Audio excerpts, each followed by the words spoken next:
Assalamualaikum warahmatullahi wabarakatuh. Waalaikumsalam. Selamat pagi, salam sejahtera untuk semua. Ketemu kembali bersama saya Seno Budi Hartono Saya Abeng.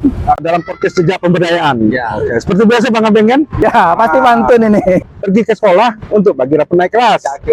Habis naik rapot, kita makan selamatan. Artinya apa nih Bang Seno? Kembali dalam episode yang ke-15 Ya. bersama podcast Jejak Pemberdayaan. Mantap.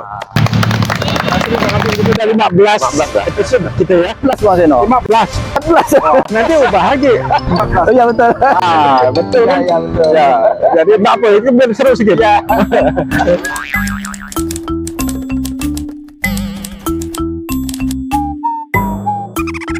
Oke, kita udah banyak undang narasumber nih Bang Abeng. Nah, kali ini kita coba rubah situasi Bang Abeng. Ya.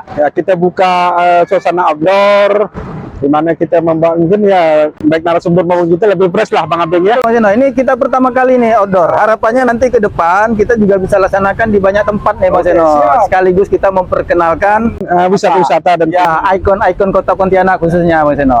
berarti temanya pun pasti fresh nih Bang Beng. Ya, harusnya. Ini mau kita bawa nih kali ini nih. Kita bicara hal yang kita hadapi sehari-hari ini Bang Seno, yaitu tentang sampah nih Bang Seno. Menarik nih Bang Abeng. Ya, memang kita anggap sampah ini bukan akhir nih Bang Seno sebenarnya. Sebenarnya justru awal dari perubahan nih kalau kita bisa kelola dengan baik ini Bang Seno. Itu ya Bang Beng ya? Ya. Oh, karena setahu saya kan memang namanya sampah itu pasti udah di akhir, udah dibuang Bang Beng. Pasti. Kalau di awal bukan dibuang kan? Nah, makanya kita akan melihat dari sudut pandang yang berbeda nih Bang Seno. Dan ini ada hubungannya dengan tema podcast kita kali ini, Apa yaitu itu, teman? dari sampah ke solusi. Saat warga menemukan daya dari sisa Bang Seno. Wah, berarti banyak potensi sebenarnya nih Bang Beng ya. Itu dia. Kira-kira siapa nih narasumber yang mau kita undang ini? Tentunya orang yang harus kompeten di bidang sampah, ya kan? Ngomongin sampah maksudnya? Bukan. Tapi boleh juga dibilang pemulung. Tapi dalam arti kata berbeda. Ya kan? Siap, Bang. Nah, sahabat pemberdayaan sudah hadir di tengah kita, yaitu seorang ekopreneur nih kan, yang tidak cuma melihat sampah, tapi melihat potensi di baliknya.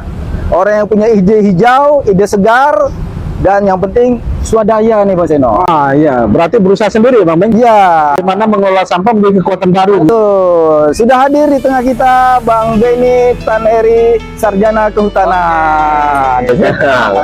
Selamat datang Bang Beni. Bang Ben ya panggilannya. Ya. Boleh. Oke, mungkin sebelum kita mengenalkan Bang Ben seperti biasa, kebetulan kali ini kita dapat tamu nih.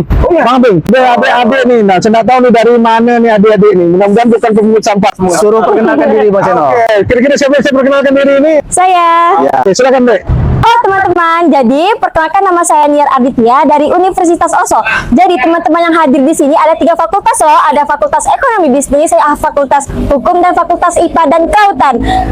Universitas Oso, peduli, bersih, hijaukan bumi. Oke. Terima kasih adik-adik yang udah hadir meramaikan podcast kami. Nah, mudah-mudahan dengan adanya adik-adik podcast ini semakin berkembang. Dan kalau bisa ya tetap jangan lupa like, share, and subscribe Bang Abeng kan. Karena hanya dukungan mereka lah podcast ini akan berkembang. Oke, kembali ke tema kita nih mungkin Bang Ben. Ya, mungkin sebelum kita pada pertanyaannya, nah Bang Ben bisa mengenalkan sekilas kira-kira aktivitas Bang Ben terakhir ini seperti apa sehingga ya pemirsa-pemirsa kita bisa mengetahui. Silakan Bang Ben. Ya, assalamualaikum warahmatullahi wabarakatuh. Waalaikumsalam. Saya Benny Tanheri ya, sarjana kehutanan. Wah, harus bawa nama alma mater nih, karena kita berada di Untan ya. Untan. Aktivitas sehari-hari ada usaha Bang ya, usaha di bidang apa? Percetakan, kemudian ngurus kampung wisata, kampung Cating. Nah, kita ini terus berjalan dibantu dengan banyak tim dan tentunya dengan masyarakat lah ya. Kita mengembangkan di sana socialpreneur berbasis budaya. Nah ya, kemudian yang baru kita kembangkan sekarang juga ekopreneur atau sosio ekopreneur lah. Jadi mengembangkan usaha berbasis ekonomi hijau, khususnya daur ulang sampah lah. Nah seperti itu. Ini yang lagi kita fokuskan. Dan yang lain juga banyak sih aktivitas lainnya. Memang udah ngurus sampah nih. Iya. Jadi tidak salah lah kita undang beliau ini. Dan mudah-mudahan ya setelah menonton podcast kita, memang kawan-kawan semuanya bisa banyak berubah pandangan Bang Ben. Mudah-mudahan. Sampah. Harus semoga. Karena sampah ini kan banyak nih Bang Ben. Namun nanti bisa disampaikan ada sampah industri, ada sampah medis, bahkan terakhir ada sampah masyarakat. Kita bicara sampah rumah tangga. Rumah tangga saja. Oke, Bang Ben, kita langsung ke Ya. tema aja, Bang Ben. Nah, mungkin yang pertama ya, apa sih sebenarnya membuat Bang Ben itu menarik untuk mengelola sampah di Pontianak ini? Karena kan jurusan kehutanan. Bang. Kehutanan, ya. Nah, dari mana ciri-ciri dapat mimpi nggak ngelola sampah itu di Pontianak itu? Saya silakan, Bang Ben. Oke, terima kasih Bang. Jadi memang kenapa sih kita saya ingin turut serta aktif dalam penanganan sampah. Sebenarnya bukan sekarang sih nangani sampah nih. Mungkin dah 15 tahun yang lalu ya. Nah, dari 2012 itulah Bang. Berarti ini pemulung yang berkarir, Bang. Tapi dulu beda ininya, beda pola gerakannya. Seperti itulah. Cuma kenapa kita memang bergerak itu? Pertama sebenarnya karena panggilan hati sih, gitu ya. Panggilan hati karena sebenarnya banyak gejolak emosi sih. Dari emosi marah, risau, galau gitu ya. Kenapa masalah sampahnya tak tuntas gitu ya. Nah, termasuk ini pun dievaluasi kami juga di komunitas gitu ya. Apa sampai sekarang bahkan kami di 2020 sebelum 2020 itu kami punya mencanangkan bagaimana Pontianak itu bisa bebas sampah 2020. Wah, Sekarang 2050 belum nggak bebas-bebas benar kan? Nah, jadi kita mau evaluasi baik secara personal maupun apa nih? Tadilah ternyata memang penanganan sampah ini harus tuntas dari hulu hingga hilirnya. Dan itu memang harus tersinergi itu Bang. Kok selama jadi tidak hanya bisa hulunya saja gitu ya. Seperti itu kan. Makanya saat ini saya bilang saya ini harus TL nih. TL ini artinya turun langsung. Kalau dulu saya memang banyak mengolah sampah Bang, membina masyarakat, membentuk bank sampah dari tahun 2013 ya, kami bentuk komunitas pembersih sampah di sungai. Jadi kalau dulu itu ada melihat komunitas tiap hari minggu pokoknya bersihkan sampah di padat-padat Pontianak itu kami lah tuh. Lewat gerakan Senin Kapuas itu ya. itu udah lama memang. Udah lama sekali. Berarti memang sudah ada gerakannya ya, Bang. Karena kan selama ini yang kita tahu kan banyak pendapat ya dari warga kan, nah kalau ketemu sampah itu apalagi di lingkungan itu urusan tukang sampah katakan jadi akhirnya tidak termotivasi untuk mengurusnya. Nah kira-kira nih Bang, gimana nih cara mengubah pandangan mereka nih bahwa ya sampah ini harusnya kan urusan kita juga kan, ini kampung kita kan, kalau kotor kan kampung kita juga, ini gimana Bang? Nah makanya yang paling penting ini kita kalau dalam mengubah masyarakat ini kita yang beratnya merubah perilaku ya. Karena apa? Karena memang kita dari kecil kurang sih Bang diajarkan bagaimana peduli terhadap sampah gitu ya. Kita hanya diajarkan ayo buang sampah pada tempatnya. Itu saja. Peduli terhadap sampah harus dikenalkan sejak dini gitu. Sejak dini kok bisa memang, sejak TK, sejak PAUD lah kan. Nah, sejak 2 tahun 3 tahun tuh anak saya kan baru bertanya udah saya ajarkan tuh. Dan mereka sudah ngerti itu ya, walaupun masih 2 tahun 3 tahun dia udah ngerti gimana harus buang sampah kan. Edukasi ini mindsetnya tadi nih yang harus kita rubah, sampah jangan hanya kita buang. Nah ini yang menjadi keliru gitu ya. Akhirnya buang numpuk tidak diolah. Atau susah ngolahnya. Nah, jadi ngolahnya harus urusan pemerintah. Akhirnya berat nih kalau hanya pemerintah bergerak sendiri kan. Karena kan kita semuanya menghasilkan sampah nih. Rata-rata manusia menghasilkan 1 kilo sampah per hari. Itu rata-rata. Baik organik atau anorganik. Sudah dilakukan di mana tadi yang Abang jelaskan tadi itu? Sebenarnya banyak titik sih ya. Cuma kan karena jumlah masyarakat ini banyak, jadi sebenarnya memang harus juga banyak yang bergerak gitu seperti itu ya. Nah, makanya kita sekarang lagi menggaungkan namanya gerakan 3AH Bang. Gerakan 3A gitu ya. 3A apa itu Bang? sama dengan 3R lah. Reuse, reduce, recycle ya. Nah, sekarang lebih mudah tuh 3AH. Yang pertama itu mencegah. Dalam rumah tangga, dalam rumah atau kehidupan sehari-hari kita mencegah penyebab pencemaran. Misal plastik kita kurangi lah dengan pakai tumbler misalnya ya. Nah, pakai tumbler kemudian belanja pakai kantong itu sekarang lagi digalakkan Pemkot sehingga sekarang supermarket tidak boleh menyiapkan kantong plastik. Kemudian itu mencegah bagaimana tidak terjadi polusi di mana-mana. Kemudian bagaimana mencegah agar sampah itu tidak banyak di TPS. Sekarang ini kan numpuk di TPS semua nih. Sementara setiap tahun jumlah TPS semakin berkurang. Nah, seperti itu. Makanya kita cegah nih. Cegah gimana? Bagaimana sampah itu habis di sumbernya. Kalau di rumah, kalau emang tidak habis mulai berkurang lah. Nah, itu pertama, mencegah. Nah, kedua adalah memilah. Ini kunci penting dalam proses pengelolaan sampah di negara maju itu sama. Mereka dimulai dari memilah. Makanya ayo kita coba memilah. Kalau emang tidak bisa memilah banyak jadi 5 jenis, 3 jenis, minimal 2 aja dulu. 2 ini organik sama anorganik. Pilah mana organik, mana anorganik. Nah, karena pada dasarnya semua sampah itu bisa diolah, Bang. Bisa dimanfaatkan. Tidak ada sebenarnya sampah tidak bermanfaat sebenarnya. Yang ketiga baru mengolah. Jadi mencegah, memilah, mengolah. Dengan kita sudah memilahnya, otomatis kita akan mudah mengolahnya. Nah, bayangkan nih kalau TPS kita terpilah, itu saya pikir akan banyak orang-orang ngambil sendiri. Kenapa sekarang sampah itu jadi bau, jadi kumuh? Abang mau enggak misalnya TPS Pemkot misalnya diletakkan dekat rumah? Nggak mau. Atau bau. Pasti banyak orang akan nolak kan? Sebagai masyarakat ini rumah Pemkot nih. Sebagian masyarakat kayaknya ada TPS, tapi bagi pemilik tanah atau kawasan sekitar situ nolak. Akhirnya mau taruh kemana barang ini? Maka sekarang dari pemerintah pusat juga menggencarkan, ayo kelola sampah dari sumbernya. Nah itu tadi, kenapa orang tidak suka? Karena dua masalah, kumuh dan bau. Nah sebenarnya sampah-sampah kita ini banyak bang. Nah, kalau diolah itu sebenarnya sumber daya semua tuh. Apa sisa makan ini kita itu minimal 200 ton per harinya. Berarti ini potensi sebenarnya sumber pakan ternak, sumber pupuk. Nah kalau diolah kan Banyak dong. ini kalau dibisniskan cuan semua nih. Dan pendekatan ke masyarakat ini memang harus dari hati ke hati. Tidak bisa apa nih? Tidak bisa hanya sekedar sosialisasi. Habis itu berbawa Ada yang 7A tadi itu Bang Abeng. 3A. Cegah, milah, dan cegah, milah, ngolah. ngolah. Tadi saya pikir udahlah, biarlah. Tadi udah. Termasuk pemahaman Bang. Jadi kita pemahaman ini penting memang Bang ya. Betul. Misalnya kalau kita perlu berkata buanglah sampah pada tempatnya.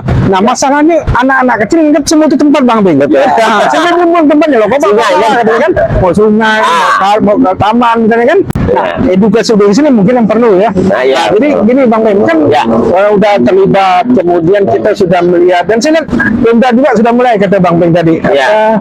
Bang Beng bilang sampah itu tidak boleh pakai plastik Bang Beng. Bahkan terakhir tadi pagi atau semalam pagi saya dengar tuh TPA tuh ada beberapa TPA yang mendapat sanksi dari Kementerian LH katanya. Nah, mudah-mudahan perdana tidak Bang Beng. Nah ini kan mungkin kan kalau menurut Bang Ben Ya. ini pasti perlu dukungan dari pemerintah. Sudah sejauh mana Pemda Kolonel khususnya? Pemkot ya. Nah kira-kira sejauh mana Pemda sudah memberikan dan kalau mungkin kurang apa menurut Bang Ben yang bisa diperkuat oleh Pemda untuk gerak-gerakan seperti Ya, Bang Ben ini lah. Kalau saya lihat memang kami juga sering kolaborasi lah ya dengan Pemkot, terutama Pak Wali. Pak Wali ini termasuk yang pemimpin yang apa nih sangat concern dan peduli lah terhadap masalah lingkungan ya, baik RPH maupun persampahan ya. Ya, betul. Dan di dinas juga sama, Bang. Dan banyak sekali yang sudah mereka lakukan. Cuma memang ada beberapa hal ini harus kita optimalkan Ya. dan harus diperbaiki lah. Makanya kami juga, saya secara personal maupun secara kelembagaan komunitas yang sekarang lagi mendorong Pemkot itu adalah bagaimana ayo kita pemilah lagi nih. Gerakan memilah ini kok bisa harus kita lakukan. Jadi milahnya mulai dari sumbernya kan rumah tangga, Ya. kantor, Tapi pernah nggak tempat berpikir usaha maupun pasum apa? pernah berpikir Bang Ben misalnya kan kita kan ini Pontianak ini kota wisata Bang Ben. Artinya kita kota kuliner. Iya. Kemungkinan Bang Abeng Ya. apa sampah kita yang paling banyak itu sampah kuliner.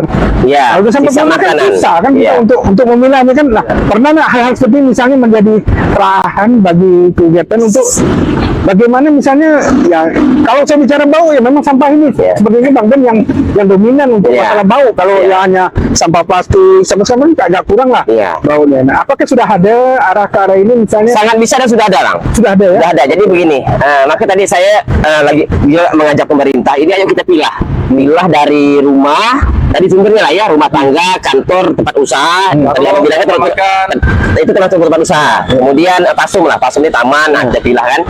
Dan sebenarnya mudah. Makanya tadi kenapa bau? Karena bau tercampur.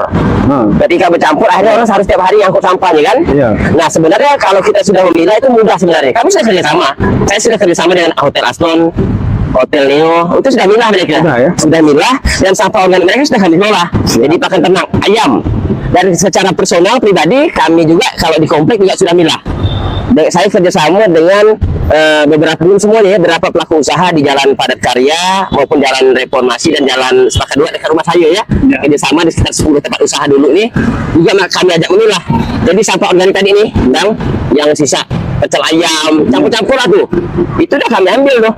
Itulah dikasih kedua ternak nih, ternak ayam dengan ternak maggot. Makanya kadang-kadang ada hal-hal itu harus dipaksakan. Contohnya kasus apa nih? Penerapan kebijakan plastik kan banyak orang protes di awal-awal susah Bang, tapi ketika dilaksanakan akhirnya kan aman ya Bang. Nah makanya sebenarnya juga kita mendorong yuk Pemkot bikin perda atau minimal perwa dulu untuk bagaimana masyarakat itu memilah. Nah kemudian ketika masyarakat memilah di TPS-nya bikinlah TPS pilih. Kalau TPS itu terpilah, saya yakin banyak yang apa? Ya. Yang ngambil sampah organiknya. Siapa yang ngambilnya? Peternak, pemulung, pengusaha maggot itu pasti ngambil bang. Otomatis sampah yang ke TPA akan Ya, ini banyak sekali ya, tapi akhirnya kita menjadi lebih paham ya. Iya. Kalau ini bukan 2 SKS lagi nih Pak Gino, 4 SKS nih Pak Gino kan. Bicara tentang sampah kan, nah, karena kita sudah bicara SKS nih Pak Gino, kita mungkin bisa langsung tanyakan nih ke penonton kita nih. Mas Indra. Mungkin ada yang tidak ditanyakan kepada Bang Benny, silakan. silakan. Adik-adik siapa yang mau bertanya? Itu sini ya. Silakan. Oh, banyak nih punya.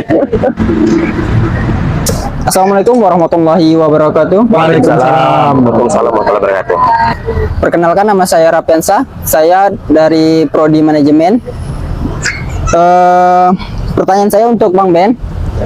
Nah, pertanyaan saya tuh mengingat kepekaan masyarakat maupun pemerintah terhadap pengelolaan sampah yang baik itu masih kurang, terutama di daerah kita. Mungkin di negara maju sudah masyarakat maupun negara sudah begitu tegas menerapkan ini, tapi di kita kan mungkin masih kurang. Nah, dari Bang Ben itu lebih menantang mana, lebih seru mana itu menyadarkan pola pikir masyarakat terhadap pengelolaan sampah ini, atau mengajak pemerintah dalam menerapkan pengelolaan limbah sampah yang lebih baik? Itu lebih menantang mana itu? Berat nih bang, maksudnya mana? Oke, menantang. Bang Ben silakan ya. Oke, nah memang salah satu tantangan terbesar dalam pengolahan sampah ini sebenarnya bukan di teknis olah nih ya, karena pada dasarnya teknologi sudah ada untuk olah semua sampah itu. Namun tantangan terbesarnya adalah bagaimana kita bisa mengajak masyarakat tidak merubah mindset tadi nih. Nah, ini sebenarnya menjadi tantangan berat ya. Dan ini tapi sebenarnya bisa. Makanya apa yang harus kita lakukan? Kita harus banyak namanya turun langsung ke masyarakat, pendekatan ke hati, edukasi langsung ke lapangan, seperti itu. Nah, kenapa harus turun langsung? Karena masyarakat ini latar belakangnya berbeda, ekonominya berbeda, pengetahuan berbeda, akhirnya pola pikir mereka berbeda. Nah, ada yang peduli, diajak sebentar langsung peduli. Ada yang kita ajak mau dilatih dulu baru dipeduli. Ada dipaksa dulu, ada yang dipaksa dan dikasih sanksi pun tetap nggak peduli. Nah, artinya kita perlu banyak skema pendekatan bang. Makanya perubahan ini kadang-kadang harus menjadi tantangan kita semua. Nah, kemudian yang paling penting adalah bagaimana tersinergi nih. Baik tersinergi pengangkutan, tersinergi dari hulu hilir itu. Saya sudah bilang tuh hulu hilir harus tuntas dan tersinergi.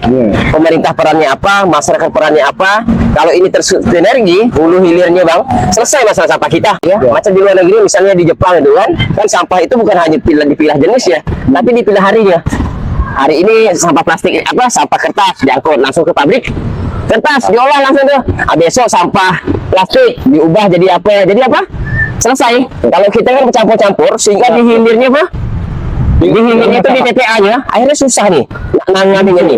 Mau nanganin namilah. Memang ada alatnya ya, alatnya yang juga nanti juga Pemprov pengadaan itu. Karena kan 2026 ini Pemprov bangun pabrik nih. Karena TPA tidak boleh tidak boleh open dumping lagi, jadi akan dibangun. Tapi itu kan berat tuh. Makanya sebenarnya konsep cara yang paling bagus adalah mengajak mereka memilah bang. Kalau kita masyarakat memilah, kemudian memperbanyak TPS 3R berbasis masyarakat, tidak hanya di pasum pemerintah, tapi juga punya masyarakat misalnya di kampung A, di gang A, kasih komplek-komplek. Kalau kan kami bikin organic center tuh TPS 3R lah. Itu saya pikir akan banyak membantu pengurangan mencegah tadi bang, mencegah sampah TPS sampai selesai itu. Dan seperti itu. Terdapat ya. Ada lagi, silakan. Perkenalkan, nama saya Anisha Putri dari Prodi Hukum Fakultas Hukum Universitas Oso Pontianak. Saya ada pertanyaan nih bang. Sama ini kan sistem pengelolaan sampah identik dengan angkut dan buang. Nah, tapi pendekatan Bang Ben justru berangkat dari warga. Itu logikanya gimana tuh bang? Terima kasih. Oke, nah itu, itulah paradigma lama tuh.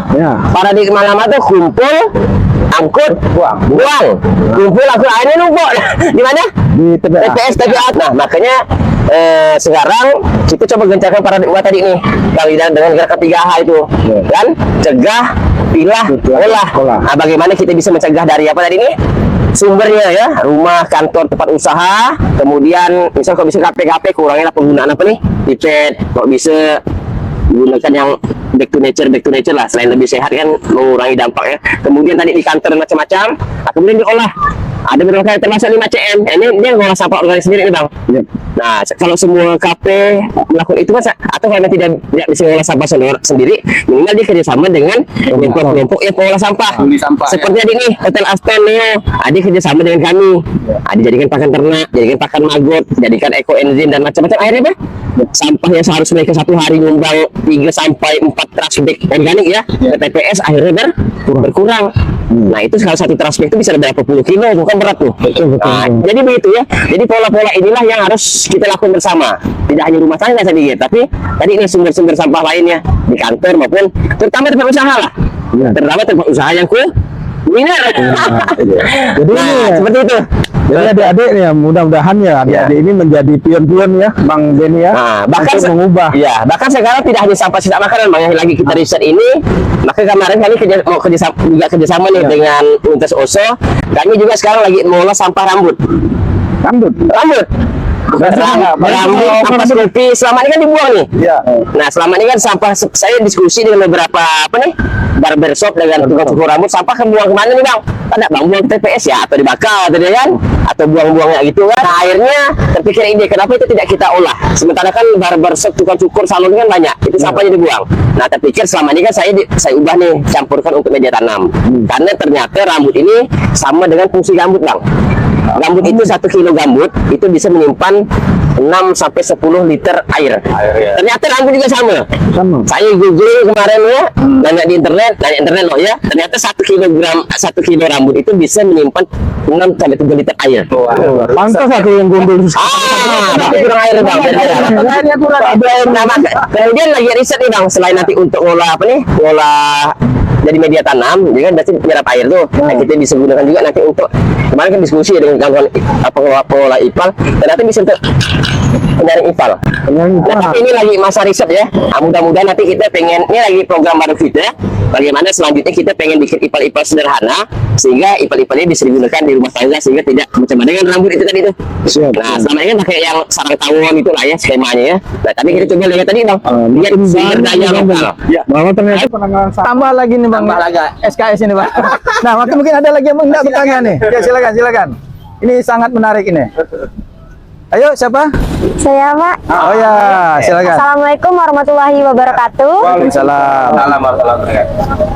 Perkenalkan, nama saya Niar Arditya dari Universitas OSO, dari Fakultas IPA dan Kelautan dari Prodi Kimia. Sebelumnya izin bertanya Bang Ben, apakah ada pesan atau ajakan untuk anak muda dan komunitas ingin memulai sebuah gerakan kecil dari kampung atau kelurahannya?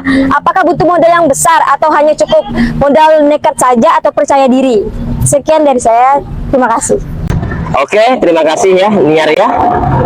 Nah, sebenarnya mulai aja dulu. Seperti iklan kan, mulai aja dulu gitu ya. Nggak usah banyak mikir. Kenapa kadang-kadang apa bang? Tidak ada karya karena terlalu banyak mikir ini atau terlalu banyak dipikirkan. Terlalu banyak yang ingin dilakukan, akhirnya tidak dilakukan. Makanya kawan-kawan, terutama mahasiswa, baik secara pribadi, coba bikin karya. Nah, kalau dalam konteks persampahan, silakan cari apa nih hal-hal yang bisa dilakukan. Nggak usah, bisa dari rumah, atau kalau anak kos mulai dari kosnya, atau dari lingkungan sekitar kampus. Lihat di sekitar kampusnya apa yang belum tertangani. Oh ternyata banyak loh sampah rumput nih, contoh saja. Itu bisa diapakan. Atau nengok, oh banyak sekali sampah organik yang tidak terpola, itu diapakan. Tak usah skala besar dulu, skala kecil dulu dengan tema tertentu. Nah, kita butuh saat ini bang, butuh anak-anak muda tuh yang punya karya dan kerja dan punya karya konkret. Kreatif lah. Nah, kurang sampah ya, salah satu sampah yang saat ini masih belum tertangani sampah bang. Bukan sampah masyarakat kan, bukan kan? Sampah pampers. Nah, karena anak kelautan kan, sekarang di sungai itu banyak sekali pampers. Dan itu sampai sekarang belum ada lembaga atau komunitas yang fokus olah itu. Makanya salah satu cara untuk mendapatkan ide adalah carilah masalah. Tapi jangan cari masalah doang, tapi cari masalah yang ada di sekitar kita, termasuk di taman. Kita tahu apa sih masalahnya. Nah, sehingga itu bisa menjadi program atau bisa menjadi produk. Nah, produk ini kalau dibisniskan jadilah entrepreneur. Nah, ketika jadi bisnis hijau berbasis ekonomi hijau berarti ekopreneur tadi seperti yang kami lakukan. Nah, seperti itulah sebenarnya potensinya sangat banyak ya. Jadi ini cari masalah saya jadi ingat juga kan. Jadi bukan cuma anak muda kan. Karena pernah Bang, Iya. kita ketemu preman Bang ya. Itu ada tato di sini kan, jagal. Di sini pasar gitu kan. Wah, seram gitu kan. Ini jagal pasar nih kan. Ya kan? Tapi begitu dibuka bajunya, jagalah kebersihan pasar. Itu dia kan. Berarti ini bisa untuk semua orang. Ya, jadi memang makin menarik nih Bang Ben, ya. Ternyata sampah tidak yang kita pikirkan sama nih Bang Ben. Kata adik tadi kan hanya ambil, buang, lalu apa gitu kan. Ternyata kalau bisa diolah menjadi nilai. Nah sekarang ini kan udah banyak nih Bang Ben. Udah banyak kelompok-kelompok lah komunitas seperti Bang Ben antaranya kan. Kemudian juga banyak juga regulasi-regulasi. Nah yang menarik nih mungkin tentang pendidikan nih Bang Ben. Kan? Nah, rasanya sih kita masih kurang lah tentang pendidikan nih. Artinya jarang kita dengar ada seminar tentang pengolahan sampah, Bang Ben. Kemudian pelatihan untuk anak muda, sampah bisa menjadi cuan ya. bagi generasi muda kan, Polutan menjadi cuan. Nah, ini kan masih kurang nih. Mungkin menurut Bang Ben kira-kira dari segi apa nih yang harus diperbaiki sehingga anak-anak muda kita bisa ikut aktif Bang Ben menangani sampah ini Bang Ben. Ya, pertama terkait edukasi Bang ya. Edukasi ini memang harus kita berikan sejak dini lah. Ya. Memang di sekolah tuh ada program sekolah adiwiyata. Cuma kan tidak apa nih, mungkin belum menyeluruh ya, karena kan sebenarnya mungkin masih terbatas tuh. Makanya pendidikan penting itu sebenarnya memang dari rumah tangga. Dari orang tua ke anak-anaknya lah. Bagaimana yuk ngajak anak itu jangan buang sampah sembarangan, kemudian memilahnya, mengenalkan cara pengolahan secara pelan-pelan. Makanya di kami nih, di ada ide hijau atau akademi lembaga kami nih Bang. Sekarang memang lagi berprogram juga akan keliling-keliling nih. Tapi banyaknya akan memang ke anak-anak. Nah, siapa yang akan mengedukasi mereka? Kita libatkanlah anak-anak muda. Anak-anak muda kok bisa jadi peraya, pendidik sebaya ke mereka. Nah, makanya kami juga lagi sama Bang. Kami juga sekarang di lembaga lagi ngajak siapapun kalau ingin jadi volunteer, kami sangat siap. Dan bahwa jargon sampah adalah kepentingan kita bersama ya, urusan kita bersama itu juga harus benar Bang Seno ya. Karena selama ini kan anggapannya kan pemerintah main angkut, ambil angkut. Sebenarnya harus ada di tengah-tengah di situ kan, pilah tadi kan. Jadi ya ini mungkin sekali lagi menambah pengetahuan kita semua bagi kawan-kawan yang mendengarkan podcast kita kali ini ya, bahwa ternyata memang sampah ini butuh kerjasama dari semuanya, baik hulu sampai dengan ke hilir kata Bang Ben tadi. Nah kalau terutama dengan pemerintah mungkin yang paling simpel sekarang ini adalah bagaimana pemerintah menyiapkan tempat sampah dulu. Nah semua karena sebenarnya sudah banyak, tapi saya lihat penyakit utama kita ini adalah memang tempat sampah Bang Ben. Ya, mungkin kalau di sini saya lihat banyak tempat sampah. Tapi coba kalau kita ke tempat yang lain, terutama tuh untuk apa? Lorong-lorong, jam itu kan, padahal ya kita tadi kota kuliner. Betul. Nah, mengapa orang malas membuang? Menurut saya sebenarnya karena itu tadi orang tidak ada tempatnya. Tidak ada tempatnya, atau ada pun tapi jauh mungkin Bang Ben. Nah, hal ini kan itu baru satu tempat. Mungkin juga dia pelaku kata Bang Ben. Mungkin harus ada petugas khusus nih Bang Ben. Artinya ya mungkin untuk 1 tahun kota kuliner perlu ada petugas. Ingat Pak jangan buang, Pak jangan buang. Nah, kalau tidak begitu mungkin tidak akan bisa terrealisasi kan Bang Ben? Mungkin, tapi itu salah satu alternatif saja. Kita untuk mengedukasi masyarakat kita tentang ada kurikulum sampah nih di tingkat TK misalnya kan, tingkat SD misalnya kan. Bagaimana anak-anak kecil, karena memang kalau udah dari kecil diajar pasti insya Allah. Bang Ben kelemahan kita sudah di Jepang, di Korea kan gitu. Karena mereka terbiasa disiplin, akhirnya sampai besar mereka disiplin. Nah, sampah juga mungkin begitu Bang. Di Singapura sampah jadi pulau ya. Sampah jadi pulau karena dibuat kan, tapi tidak diolah ya, sehingga tidak merusak lingkungan kan. Kalau Indonesia kan sampah malah jadi duit kan. Karena sampah masyarakat dipelihara Bang. Kena potong ini, kena potong ya. Kira-kira untuk closing statement mungkin Bang Ben, kira-kira dari pengalaman Bang Ben menangani sampah, kira-kira apa yang bisa menjadi pembelajaran bagi apakah bagi anak-anak muda atau bagi penggiat pengelola sampah, supaya sekali lagi pengelolaan sampah kita ini bukan hanya menjadi beban pemerintah. Oke, jadi yang paling penting tadi nih bersama kita rubah mindset kita bahwa sampah itu kalau dilakukan dengan gerakan 3A tadi, mencegah, memilah, mengolah, maka sampah itu akan tuntas. Nah, seperti itu ya. Maka mari sama-sama kita lakukan gerakan 3A tadi, mulai dari lingkungan masing-masing, baik rumah tangga, kantor, tempat usaha itu ya. Nah, itu yang pertama. Yang kedua, buat anak-anak muda coba bikin karya baik program maupun karya ya yang menghasilkan produk atau jasa yang berhubungan dengan sampah. Karena banyak sekali sampah-sampah yang sebenarnya bisa dimanfaatkan. Tiga, nanti pemerintah bagaimana tadi kita memperkuat sinergi, bangun sebanyak-banyaknya TPS 3R. Kemudian tadi nih bikin kok bisa keluarkan perwa atau perda lah pemilahan sampah. Kan sekarang perwa penggunaan plastik nih. Nah sekarang perwa pemilahan sampah saya pikir itu menjadi substansi untuk Kota Pontianak. Kalau itu selesai, insya Allah Bang, sampah ini benar-benar jadi berkah. Apalagi sekarang kan sinergi nih. Pemerintah pusat lagi mengembangkan program ketahanan pangan. Sementara sampah ini sangat mendukung ketahanan pangan, baik untuk peternakan, jadi pakan, ataupun untuk pupuk. Sebenarnya putar-putar saja itu sebenarnya. Tinggal bagaimana mengelola sinergi ini.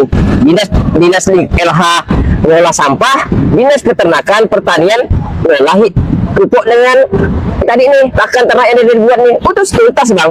Makanya sebenarnya kita mendorong juga selain dari Pemkot bikin pabrik sampah, kan Pemkot lagi buat ini pabrik sampah nih, terus nanti di bawah jembatan mau bikin yang untuk jadi batap seperti itu. Kok bisa bikin skala besar peternakan tuntas tuh masalah sampah. Kita punya potensi 200 ton sampah organik per hari. Ya itu tadi ya, jadi sahabat kebudayaan ya, harapannya kita turut menularkan apa yang disampaikan oleh Bang Ben ini, bahwa memang masalah sampah ini ya harus dari diri kita sendiri ya, juga teman-teman ya, adik-adik ya. Jadi kita jangan cuma bersandarkan kepada pemerintah, itu urusannya pemerintah atau itu urusannya tukang sampah ya, tapi mulailah kita dengan 3A tadi ya. Saya pikir cuma itu Mas Eno. Ya, oke lah. Saya bingung cari pantun penutup. Jalan-jalan ke Kuburaya. Ke Kuburaya singgah di Kota Gaya, di Mall Gaya. Terima kasih adik-adik atas kehadirannya. Semoga banyak manfaat bagi adik semuanya. Mantap. Nah, terima kasih. Kami tutup untuk semuanya. Mudah-mudahan sekali lagi jangan lupa untuk terus like, share, and subscribe podcast kami ini. Karena sekali lagi kehadiran kawan-kawan itulah aktivitas semuanya akan menambah podcast ini untuk menjadi semakin baik di hari kedepannya. Ketemu kembali dalam episode berikutnya bersama saya Budi Hartono. Saya Beng. Terima kasih. Wassalamualaikum warahmatullahi wabarakatuh. Waalaikumsalam warahmatullahi wabarakatuh.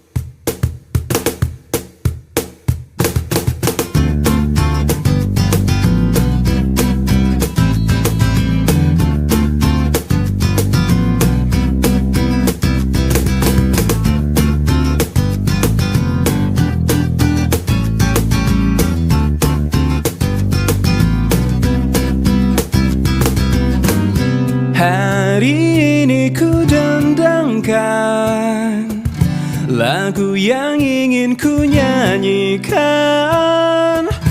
terkenang semua kenangan yang telah ku alami.